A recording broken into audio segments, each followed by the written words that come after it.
I'm a 16-year-old guy who grew up with divorced parents since I was 8.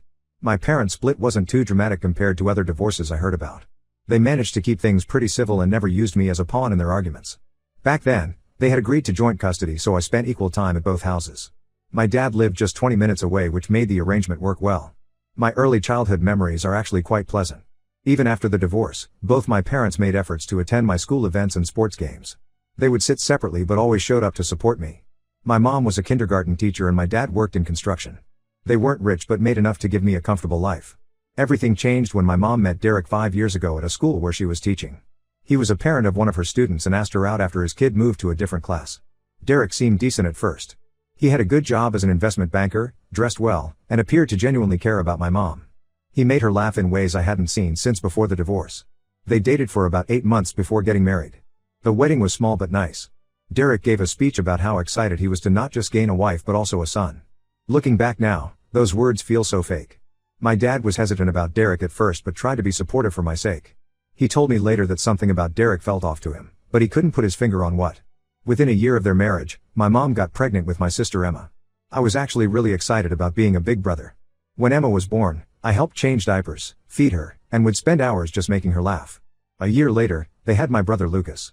I loved both of them instantly and never thought of them as half-siblings. They were just my little brother and sister who I adored. For the first few years, things were okay. Derek wasn't particularly warm towards me, but he wasn't openly hostile either. He mostly ignored me unless my mom was around.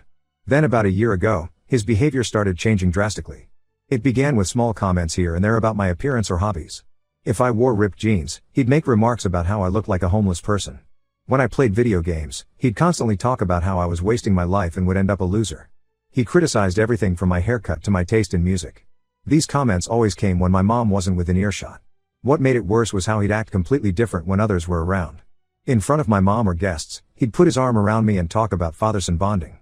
But as soon as they left, the psychological torture would begin again. He was smart about it too. He never left any marks or evidence, just constant verbal and emotional abuse. I started dreading going to my mom's house. Every minute there felt like walking on eggshells. I never knew what would set him off or what he'd criticize next. My grades started slipping because I couldn't concentrate on homework when I was there. I developed insomnia and would lie awake at night dreading the next day. I tried telling my mom multiple times about Derek's behavior. But he was a master manipulator. Whenever I brought up specific incidents, he'd twist them around. Like when I told my mom about him calling me worthless, he claimed he was just trying to motivate me to work harder. He convinced her that I was being overly sensitive and rebellious.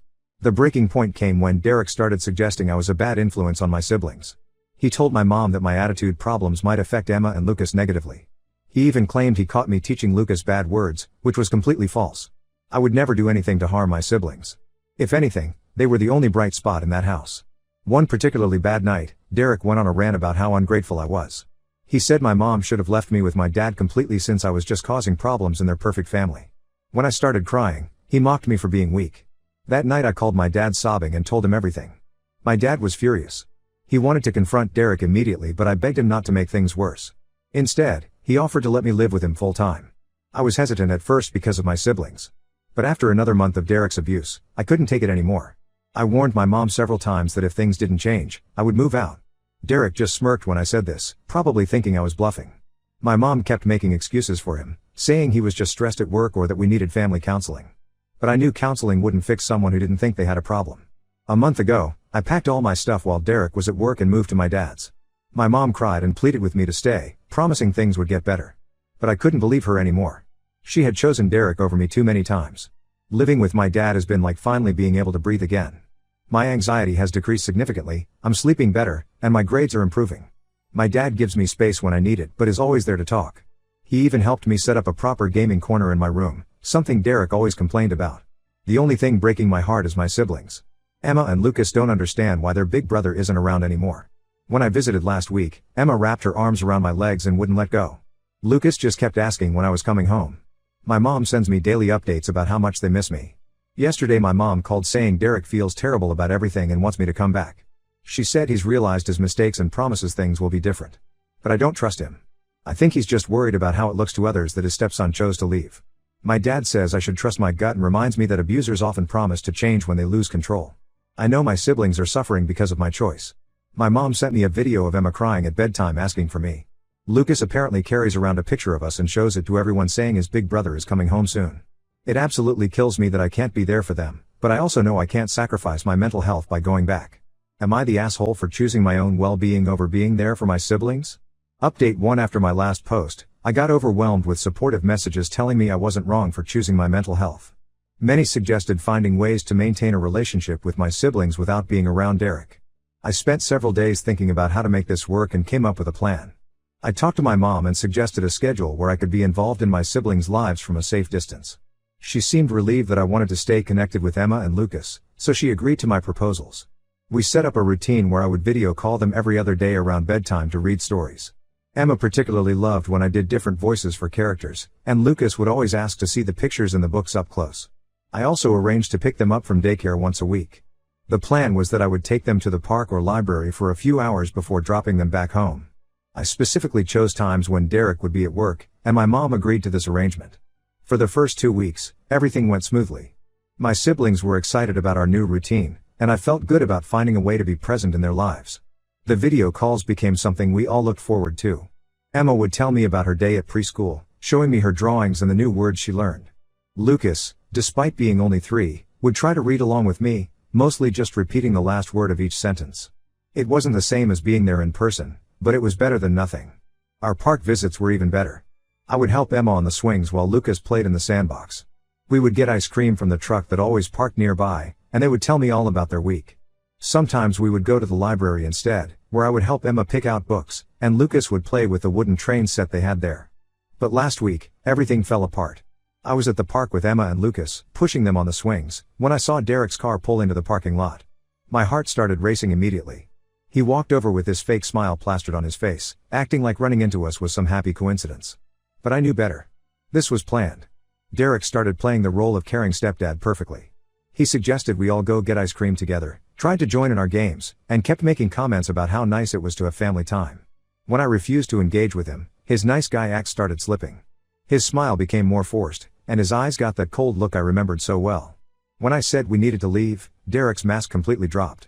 He turned to Emma and Lucas and said, "Your brother doesn't want to spend time with us because he's selfish. He doesn't care about family." Emma started crying immediately, and Lucas just stood there looking confused and scared. It was exactly the kind of manipulation I had tried to protect them from. I quickly gathered their things and took them home, trying to calm Emma down the whole way. When we got there, I confronted my mom about Derek showing up. That's when she admitted she had told him about our schedule. She claimed she did it because Derek kept asking about spending time with all of us together. She said he really wanted to make things right. I felt completely betrayed. The one thing I had asked for was space from Derek, and my mom couldn't even respect that. She tried to defend her actions, saying I needed to be more forgiving and give him another chance. It was the same pattern all over again, her choosing Derek's feelings over my well-being. Things got even worse when I found out through my mom's best friend Sarah what Derek had been saying about me to our extended family. Sarah called me concerned because she had heard Derek telling people at a family gathering that I moved out because I was jealous of my siblings. He painted this picture of me as an entitled teenager who couldn't handle not being the center of attention anymore. According to Sarah, Derek told everyone how he had tried so hard to be a father figure to me, but I rejected all his attempts because I resented him for giving my mom more children. He even suggested that I had been mean to Emma and Lucas out of spite. The worst part was that some family members actually believed him. My Aunt Lisa, who used to be really close to me, now barely speaks to me at family gatherings. My mom's cousins give me these disapproving looks, and I've heard whispers about how I broke my mom's heart by abandoning my family. The fact that these people who have known me my whole life could so easily believe Derek's lies hurts almost as much as the original abuse. My dad is absolutely livid about the whole situation.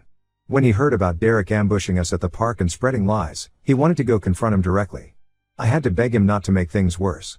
I know Derek would just twist any confrontation to make himself look like the victim anyway. For now, I've decided to stop the park visits entirely. I can't risk Derek showing up again and manipulating my siblings against me.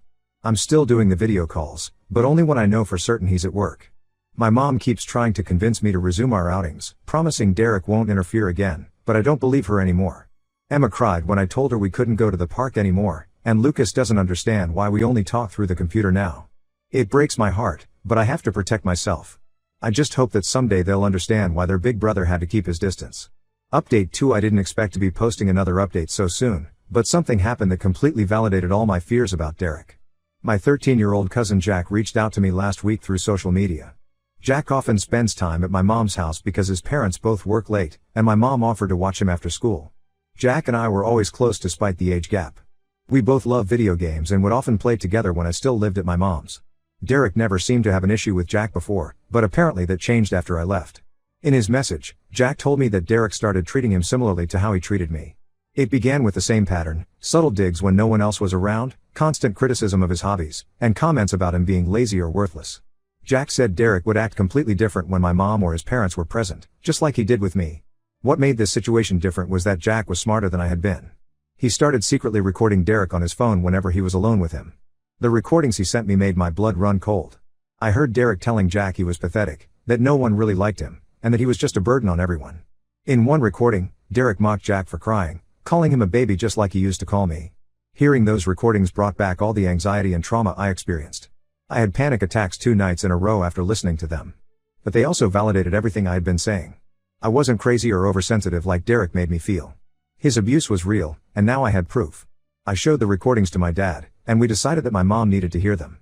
We invited her to my dad's house, making sure Derek wouldn't know where she was going. When we played the recordings for her, she finally broke down. She admitted that she had noticed signs of Derek's behavior but kept making excuses because she was afraid of failing at marriage again. My mom cried and apologized for not believing me sooner. She said hearing Derek talk to Jack the same way made her realize this wasn't just teenage rebellion or me being difficult. She promised she would confront Derek and make changes to protect Jack and my siblings. But when she confronted Derek with the recordings, he somehow managed to manipulate the situation again. He claimed Jack and I had planned this together to make him look bad. He said we were troubled teens who didn't like having rules and structure in our lives. He even suggested that maybe Jack was jealous because Derek spent more time with Emma and Lucas than with him. The most frustrating part was watching my mom actually consider his explanation. Despite hearing the abuse with her own ears, she started wondering if maybe Derek had a point. She mentioned how Jack had been acting out lately, probably because of Derek's abuse, and suggested that maybe he and I were just trying to cause problems. Jack's parents were a different story. When they heard the recordings, they immediately pulled Jack out of my mom's house.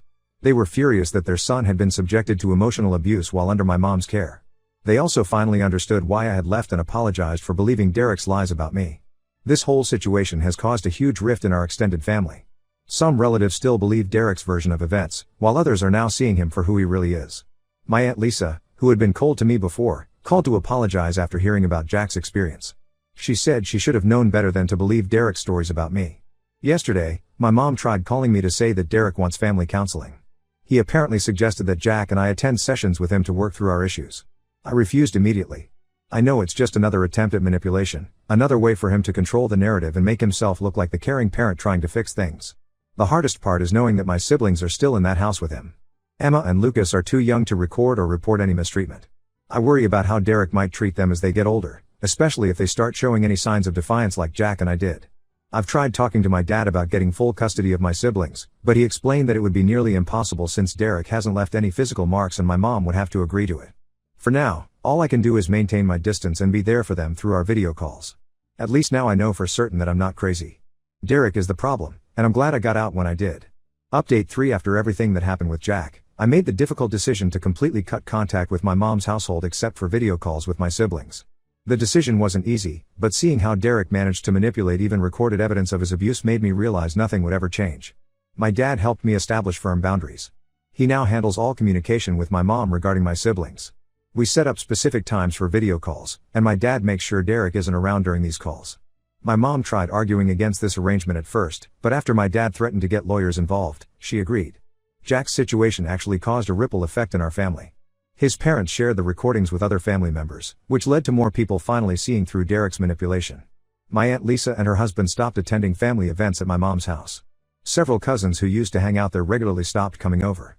Even my grandmother, who initially defended Derek, admitted that she had been wrong about him.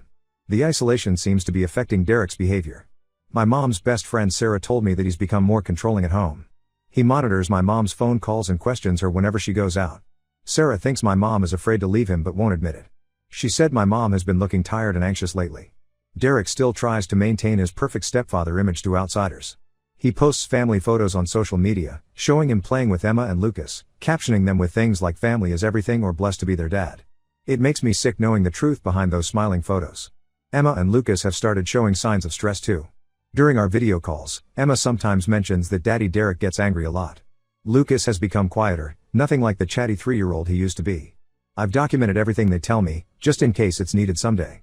Last week, my mom tried once again to get me to reconcile with Derek. She showed up at my dad's house unannounced, crying about how our family is falling apart. She said Derek is willing to apologize, attend therapy, whatever it takes. But I saw the fear in her eyes when her phone rang and Derek's name appeared on the screen. I told her I would support her if she ever decided to leave him, but I wouldn't pretend everything was okay just to keep her happy. My dad offered to help her find a lawyer if she wanted one, but she just shook her head and left. The hardest part is knowing my siblings are still in that house with him. But I've realized that destroying myself won't protect them. Instead, I'm focusing on building a stronger relationship with them through our video calls. I make sure they know they can always talk to me about anything. When they're older, I want them to remember that their big brother was always there for them, even if he couldn't be there physically. My dad and I have started researching how to document emotional abuse for future legal purposes. We keep records of everything, screenshots of messages, notes from video calls, anything that might help if things get worse and my mom finally decides to leave. I'm doing much better now. My grades have improved significantly, and I've started playing basketball again, something I'd given up when living with Derek became too stressful. Sometimes I feel guilty about leaving my siblings behind, but then I remember what my dad always says, you can't help others if you're drowning yourself. I don't know what the future holds, but I know I made the right choice in leaving. Sometimes protecting yourself means making hard decisions, and that's okay.